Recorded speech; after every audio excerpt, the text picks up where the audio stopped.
Salam sejahtera untuk kita semua. Pelajaran Sekolah Sahabat dengan tema utama mengelola bagi Sang Guru sampai Dia datang.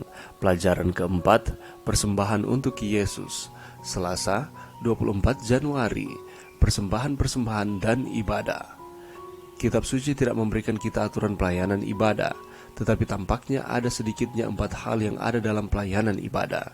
Dalam Perjanjian Baru, daftar ini mencakup belajar atau berkhotbah, berdoa, musik, dan memberikan persembahan dan persepuluhan. 3 kali setahun para pria dan keluarga bangsa Israel harus datang di hadapan Tuhan di Yerusalem. Dan janganlah ia menghadap hadirat Tuhan dengan tangan hampa. Dengan kata lain, bagian dari pengalaman beribadah adalah mengembalikan persepuluhan dan memberikan persembahan-persembahan.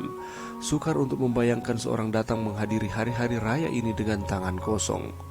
Dengan kata lain, bagi orang Israel kuno, memberikan persembahan dan persepuluhan adalah bagian inti dalam pengalaman mereka beribadah.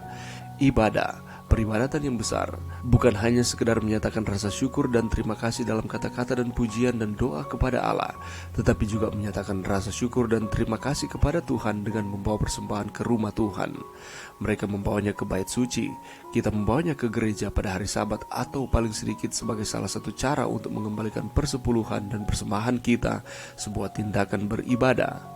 Bacalah 1 Tawarik 16 ayat 29, Mazmur 96 ayat 8 dan 9, dan Mazmur 116 ayat 16 sampai 18. Bagaimana kita menerapkan prinsip-prinsip yang diekspresikan di sini ke dalam pengalaman beribadah kita?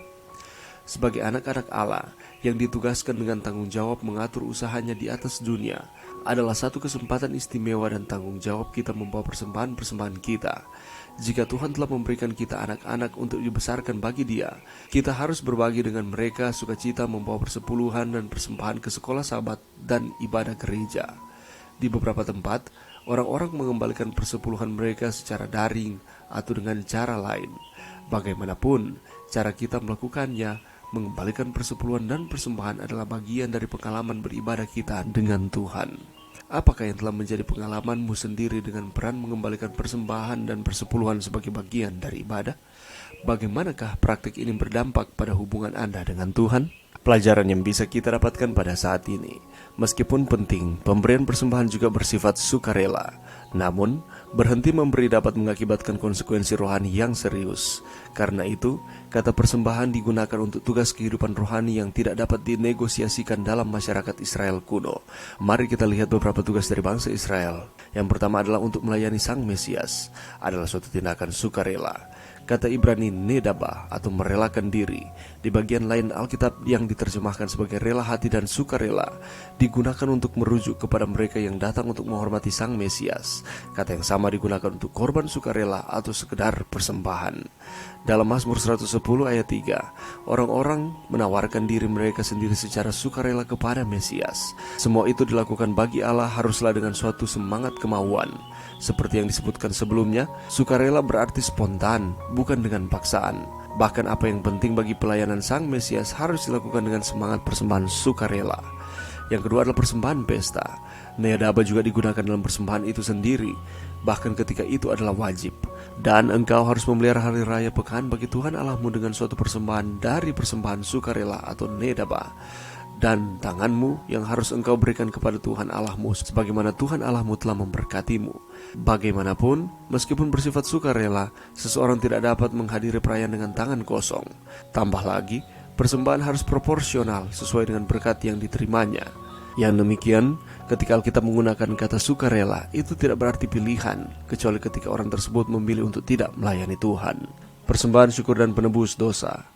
Persembahan sukarela sangat diperlukan dalam penyembahan kepada Allah dan dalam pelayanan bait suci, seperti yang dipahami dalam bacaan Ibamat 1-7. Dalam pasal-pasal ini, korban penebusan dan korban penghapus dosa adalah sukarela, seperti korban bakaran dan korban sajian, di antara persembahan lainnya. Misalnya, seseorang tidak dapat menerima pengampunan tanpa persembahan, sebab itu adalah penting. Dalam contoh-contoh ini, tindakan sukarela juga disajikan sebagai hal-hal yang sangat perlu. Persepuluhan sebagai persembahan. Persepuluhan itu adalah keharusan, tetapi persepuluhan juga harus dikembalikan dengan semangat kemauan. Tetapi persepuluhan orang Israel yang mereka persembahkan sebagai suatu persembahan unjukan bagi Tuhan, atau dengan bahasa Ibrani terumah, Karena itu, kegagalan untuk tidak memberikan persembahan dan persepuluhan berarti merampok Tuhan. Tidak memberikan persembahan kepada Allah bukanlah sebuah pilihan bagi hati yang bertobat. Ia telah tetapkan persepuluhan dan persembahan sebagai ukuran kewajiban kita.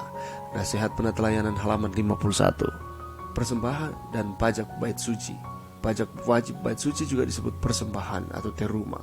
Persembahan yang ditetapkan atau yang sukarela dalam Alkitab ditujukan dengan menggunakan istilah-istilah tertentu. Bawalah persembahanmu, berikan pajak bait suci, dan memungut bagiku persembahan khusus. Ungkapan-ungkapan ini memperjelas bahwa petunjuk dari Allah harus dipatuhi. Dengan demikian, dalam semua tahapan sejarah umat Allah, persembahan merupakan suatu kewajiban yang harus dilakukan dengan suatu kerelaan hati.